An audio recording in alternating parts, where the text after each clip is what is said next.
Village ఉందమ్మా. ఆ విలేజ్‌లో 10,000 మంది ఉన్నారనుకుందాం. ఎంతమంది ఉన్నారమ్మా? 10,000 మంది. నెక్స్ట్ ఇయర్‌కి దాని పాపులేషన్ ఒక 10% ఆ నెక్స్ట్ ఇయర్‌కి ఒక 20% పెరిగితే మీకు ఆల్రెడీ వచ్చు కదా! సరే నెక్స్ట్ ఇయర్‌కి ఒక 6% పెరిగిందనుకోమ్మా. ఇది 100% 6% పెరిగింది కాబట్టి 106% అంటే 106/100 ఇదేగా 1 ఇయర్ తర్వాత దాని పాపులేషను. సపోజ్ ఆ నెక్స్ట్ ఇయర్‌కి దాని పాపులేషన్ అనేది ఒక 7% పెరిగిందనుకుందాం. ఓకేనా? అంటే ఇది మొత్తం 100% అయితే అమ్మ నేను అప్లికేషన్ చెప్తున్నాను ముందు. ఓకే. దీని మీద 7% పెరిగింది కాబట్టి 107/100 రాయాలి. ఇదేగా ఫైనల్ పాపులేషన్ అంటే 2 ఇయర్స్ తర్వాత. ఈ కాలిక్యులేషన్ మీరు అబ్జర్వ్ చేస్తే okay. 2 zeros, 2 zeros cancel, 2 zeros, 2 zeros cancel ఇక్కడ రాసాను చూడండి. 107 ఇంటూ 106 ఓకే. ఎలా అని. వాళ్ళకి నేను చెప్పే ట్రిక్ గనుక తెలిస్తే ఆన్సర్ ఎంత అంటే 11342 అమ్మ. తెలిస్తే ఇంత ఈజీగా చేయొచ్చు. That is the beauty of reference based multiplication technique. Okay. ఇది ఎక్కువగా ఉపయోగపడేది పర్సెంటేజెస్‌లోను, ప్రాఫిట్ అండ్ లాస్‌లో. పర్సెంటేజ్‌లో దీన్ని సక్సెసివ్ పర్సెంటేజ్ అంటామమ్మా. సక్సెసివ్ పర్సెంటేజ్‌లో. దానికి అప్లికేషన్ అయిన సక్సెసివ్ డిస్కౌంట్స్, అలాగే కాంపౌండ్ ఇంట్రెస్ట్. ఈ మూడిట్లోనూ ఇది బాగా ఉపయోగపడుతుంది. ఓకేనా? గుడ్. ఇప్పుడు దాని కంటిన్యూషన్. ఇప్పుడు ఇది ఎలా చేశానో చూద్దాం. ఓకేనా? రైట్. ఆ నంబర్‌లు ఇక్కడ రాస్తాను చూడండి. 107 ఇంటూ 106 మల్టిప్లికేషన్ మొదలు పెడదాం. ఓకేనా? ఈ 2 నంబర్‌లు కూడా ఒక రౌండ్ ఫిగర్ నంబర్ కాల్డ్ 100కి దగ్గరలో ఉన్నాయి కదా!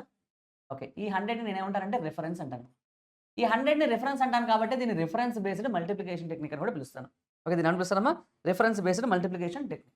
ఓకే. ఈ రిఫరెన్స్ కన్నా వీడు ఎక్కువ ఉన్నాడు కాబట్టి ప్లస్. ఎంత ఎక్కువ ఉన్నాడు? 7 సో ప్లస్ 7. వీడు ఎక్కువ ఉన్నాడు సో ప్లస్. ఎంత ఎక్కువ ఉన్నాడు? 6 సో ప్లస్ 6. ఓకే. ఈ +7ని, +6ని క్యారీస్ అంటామమ్మా. బాగా గుర్తుపెట్టుకోండి.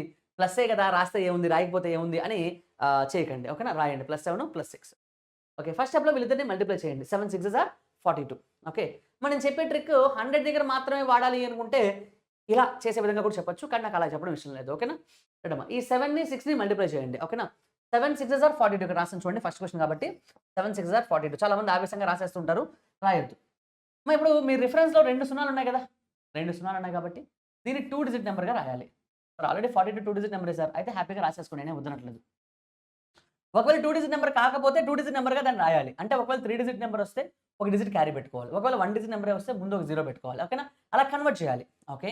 నెక్స్ట్ వన్ నెక్స్ట్ స్టెప్ ఏం చేయాలంటే క్రాస్ అడిషన్. క్రాస్ అడిషన్ అంటే 106కి 7 యాడ్ చేయండి.